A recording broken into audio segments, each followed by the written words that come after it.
Tere, kallid vaatajad! Oleme siis jälle siin oma tervendajaminutitega. Ja lähme uurime taas edasi, et kuidas ja mis vaimsed tagamaad siis meie erinevatel haigustel on. Saate alguses, nagu ikka, räägime pisukese hoiatuse, et ärge mingil juhul jätka arsti juures käimata, kui teil on mingi tervisehäda. Et alternatiivseid meetodeid võib valida. Mõnel need aitavad rohkem, mõnel vähem, see sõltub väga palju inimesest, see sõltub väga palju ravitsejast. Aga kontrollida tasub igal juhul tavaarsti juures. Sellepärast, et seal on ikkagi reaalsed aparaadid, reaalsed proovid, analüüsid. Me saame teada, mis suunas meie haigus liigub ja kas valitud ravimeetod töötab või ei tööta. Nii.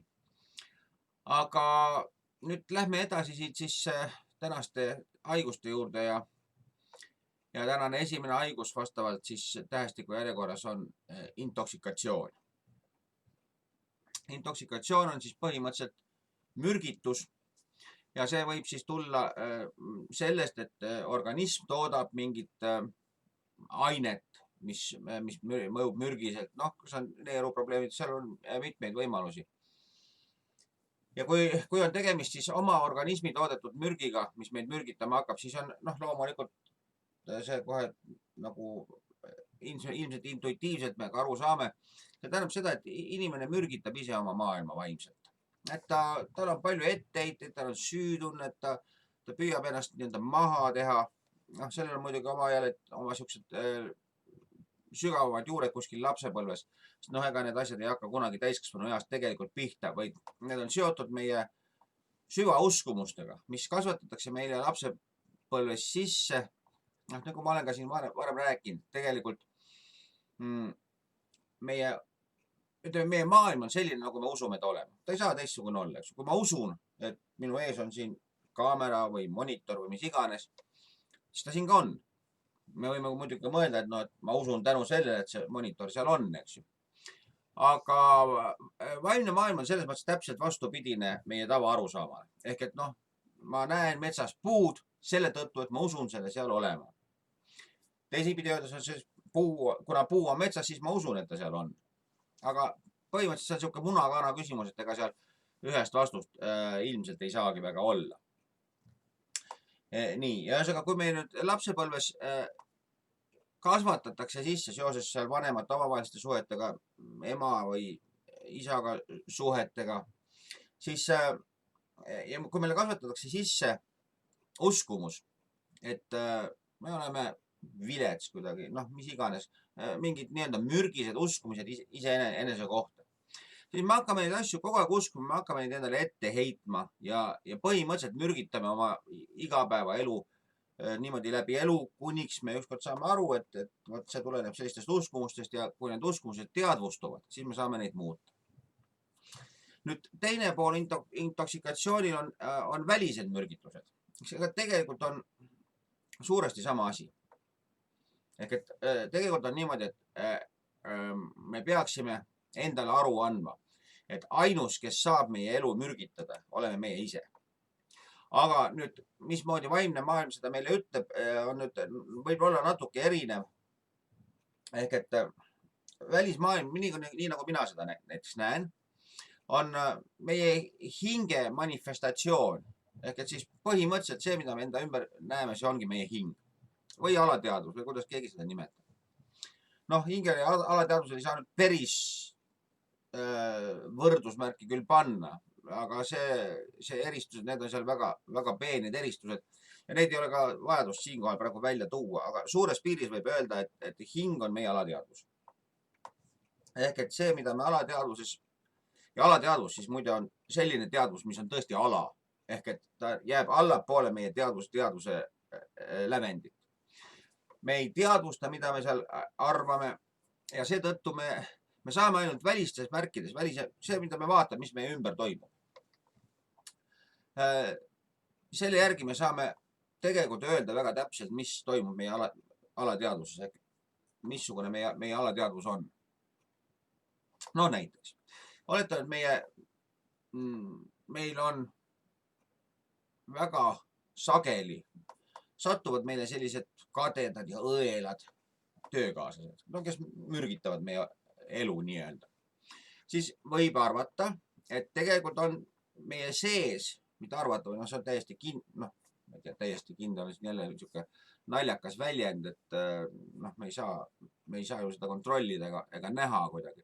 Küll aga ma olen seda oma elu jooksul väga korduvalt ja oma klientide puhul väga korduvalt märganud, et see tõesti nii on, et kui meil on, hakkame mõtlema, et näiteks see meie elu mürgitav töökaaslane, siis ilmselt mingisugune sarnane tunne, samamoodi mürgitas meie elu siis, kui me olime laps, mürgitas suhe, tõenäoliselt emaga, aga võib-olla ka isaga.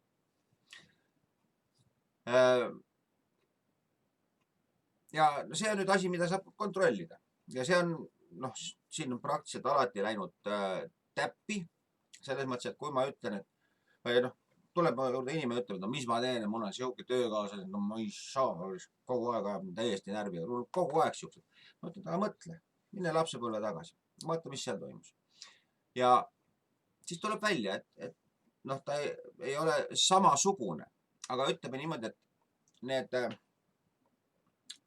välised tegurid, siis nagu on töökaaslased, see võib olla ka midagi muud, see võib olla mis iganes asi, mis meie elu mürgitab. Tekitab samasuguseid tundeid, nagu lapsena tekitas meie siis ema või isa või kus me lapsena elasime. Ehk et meis tekkis lapsena uskumus, et maailm on selline, mis mürgitab meid. Ja me peame kaitses olema. Ja nüüd, kui meil selline uskumus tekib, siis me tegelikult teatud viisil hakkame alateadlikult seda looma endale kogu aeg. Me võime nüüd küsida, mis selle loomise mõte on. Selle asja mõte on tegelikult selles, et siin me jõuame siin elu mõtte juurde laiemalt. Ja minu tõlgenduses elu mõte on siis see, mille vormistavad meile vanemad läbi nende lapsepõlve traumade. Ehk et inimese ülesanne on õppida elu jooksul armastama, vaatamata sellele, milliseid traumasid ta läbi elas. Need traumad moodustavad meie sees uskumusi, mis osutuvad armastuse takistuseks. See tähendab, me ei julge enam armastada, sellepärast, et me kardame haiget saada. Sest ütleme, see tunne, mida laps tunneb vanemate vastu, on nii-öelda ette määratult armastus. See tähendab, laps hakkab vanemaid armastama, kui ta sünnib. No juba enne, aga siis, kui lapsel tekib suhe vanematega, siis see on armastussuhe. Ja nüüd, kui see suhe kutsub esile mingisugust valu, mis iganes moel siis on, siis vanemad isekad, alatud, julmad, türannid, kõik on võimalik, eks ju. Neid lapsepõlvesid on, vahel on need joodikud. Ühesõnaga, neid valikud on väga palju, mis lapsele haiget teevad. Ja siis tekib lapsel selline tunne, et armastada ei saa, sellepärast, et armastus tähendab haiget saamist. Ja nüüd me hakkame läbi elu tegelikult seda haiget saamist, me hakkame kogu aeg esile kutsuma alateadlikult. Selleks, et see lapsepõlve tunne, kuidas me lapsepõlves armastuses haiget saime, siis me olime nii väiksed, et me ei osanud seda nii-öelda egoga või siis mõistusega töödelda ega mõtestada. Nüüd, iga selline haiget saamine tegelikult on selleks, et kutsuda meis alateadvusest teadvusesse see haiget saamise tunne, mis me lapsepõlves saime. Ja kui me oleme selle ära teadvustanud, siis me saavutame nii-öelda võimu selle üle, siis ta kaob meie elust ära. Siis me õpime armastama ja armastama tähendab siin juures tegelikult olemaks nii-öelda avatud elu suhtes. Ma ei pea siin silmas romantilist armastust, see on hoopis, ütleme lihtsalt kitsalt mehe-naise vaheline armastus on natuke julmalt öeldes lihtsalt paarituskäitumine. Aga armastus elu vastu on see, et ma lähen, vaatan maailma ja mul hing pakatab külluse tundest, mul ei ole hirmusid. Armastuse, ma ei ütleks, et armastuse vastand, aga armastuse takistused on alati hirmud, mis ei lase meil armastada. Ja hirmud teevad sellise olukorra, et me püüame nagu öelda maailmale, et armasta mind esimesena, siis ma olen nõus sind armastama. Aga maailm ei tööta sellisel viisil. Maailm töötab sellisel viisil, et me peame esimesena armastama teda ja siis ta armastab meid kohe vastu. Ehk et mida rohkem minus on julgust maailma armastada, aga armastada tähendab seda, et ma olen avatud haiget saamisele. Ja seetõttu nõuab see väga suurt julgust. Eriti kui mul on ees sügav kogemus, et armastus teeb haiget. Nüüd ma pean mõistusega sellest kogemusest üle olema. Ma pean välja mõtlema, et ei, armastus ei saa haiget teha. Et see, mis juhtus, see on möödas. Ja ma julgen armastada ja noh, palju räägitakse tingimusteta armastusest. Tingimusteta armastus ei ole nüüd mitte see, et mul on ükskõik, kes sa oled. Tingimusteta armastus tegelikult tähendab seda, et ma olen nõus sind armastama esimesena. Sest esimesena armastaja on see, kes paneb ennast ohtu. Kui sa armastad mind, siis on mul sind lihtne armastada. Näiteks lapsi on väga lihtne armastada, loomi on väga lihtne armastada. Sellepärast, et nad ei tekita ohtu. No ma ei pea silmas siin muidugi, ma ei tea, tiigrit ja mingeid selliseid loomi, keda võib armastada pildi peale kaugelt. Aga no lapsi näiteks on, lapsed on ohutud, nad ei kritiseeri, neid on väga lihtne armastada. Ja just sellepärast, et armastada saab tegelikult ainult tingimusteta. Ehk et ma ei pane oma armastusele seda tingimust, et armasta mind esimesena. Ma olen nõus esimesena võtma selle riski, ma armastan sind ja kui vaja, siis ma saan haiget. Tegelikkuses ma ei arva, et armastus valu tooks. Need lood, kus ma olen ennast armastuseks avanud või armastuses avanud ja saanud haiget, see tähendab, mind on petetud, mul mis iganes, siis tegelikult need ei ole tegelik armastus. Need on alati see esitatud nõu, et armasta mind. Näiteks kõik need paarisuhted, kus ma ei ole sellega rahul, kuidas see partner mind armastab. Ta petab mind või ta ei pööra mulle tähelepanu ja mis iganes, ma hakkan tal seda ette heitma. Ja lõpuks läheb see asi laiali, eks ju, sellepärast, et need on katkised inimesed, kes omavahel, kes mitte ei armasta, vaid nõuavad teiselt armastust.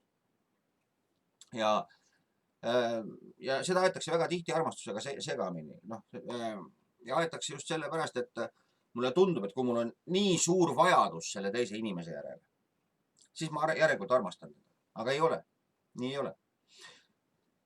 Armastan ma siis, kui mul on nii tohutu külluslik vool või ma ei taha öelda andmine, sellepärast, et armastuses tegelikult andmine ja saamine ei ole enam eristatavad. Nad on see on üks ja sama, kui ma sind armastan, siis ma ei mõtle selle peale, kas ma annan või saan. Nii kaua, kuni ma mingisugustki raamatupidamist seal pean, jään kaubandussuhete tasandile, siis see ei ole armastus, see on alati see, et ma kauplen sinuga või ma püüan su käest armastust kätte saada, mis iganes meetodil ja kaubandus on üks arenenumaid viise selleks. Eks ju, kaubandust edasi me hakkame, praegu me oleme kaubandusühiskonnas, eks ju. Vaat, et see on nüüd, et mida siin teha annab, ongi see, et ma olen igasuguse intoksikatsioonile olen ma aldis siis, kui ma tegelikult kardan, et maailm mürgitab mind. Kui ma usun, et maailm on mürgine ja ma tegelikult nende samade mõtetega mürgitan iseennast. Või siis kui mu enda organism toodab mürki, siis vastavalt mul ongi need mürgised mõtted peas, et ma olen vastik, ma olen alaväärne, ma olen mis iganes, mis meil on siis lapsepõlvest sisse süstitud, siis see jääb meie peades keerlema ja saadab meid nii kaua, kuni me selle ükskord lahendame.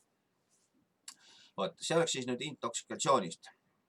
Ja täna jõuame rääkida järgmisest haigusest ja see haigus on ischias. Ehk siis istmiku närvipõletik. See on üks keha pikemaid närve, ulatades meil siit üle kuni alla varvasteni välja. Ja siis need valud seoses selle närvipõletikuga tulevad siis ka kuskil selle närvipiirkonnas siin, praktiliselt võivad üle kere jooksva niimoodi teda kutsutakse, eks ju. Ja see on nüüd selline haigus, see on väga tihti just meeste haigus. Aga ta tekib neil inimestel, kes kardavad oma tuleviku pärast. Ja kardavad just nagu materiaalses plaanis, sellepärast, et nad kardavad millestki ilma jääda, mis neil on. Ja huvitaval kombel on see just sellisel viisil, et need, kelle elu tegelikult on nagu piisavalt küllustik, ta ei ole, neil ei ole nagu mingisuguseid probleeme. Aga just see hirm sellest ilma jääda, mis neil juba on, see on see, mis seda tekitab. Ja huvitaval kombel on seal ka selles mõttes nagu solvumine sees selles.